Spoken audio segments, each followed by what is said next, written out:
Read a Bible verse for you. Today's verse is Jeremiah chapter 29, verse 11. For I know the thoughts that I think towards you, says the Lord, thoughts of peace and not of evil, to give you a future and a hope. Don't worry about what's happening next. Don't worry about what's going to happen tomorrow, what's going to happen next week, next month, or even next year. Just leave it all in God's plan, and remember that God has a plan for you. God has a plan for each of us individually, and He has a plan to give us peace and a plan not of evil, like He says. And He has a plan to give us a future and a hope.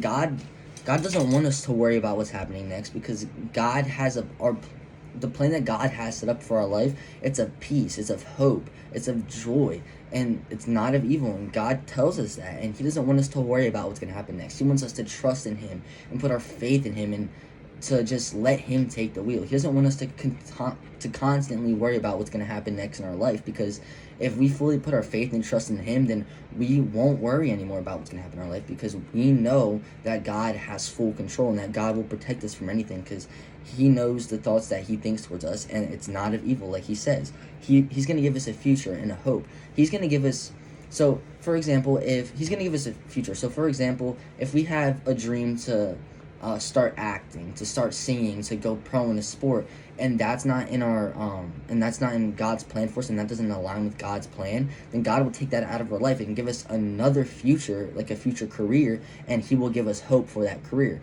Just like if you have a romantic partner and that person does not align with God's plan, then God will take them out of your life, and then He will give you a new person eventually when the time is right.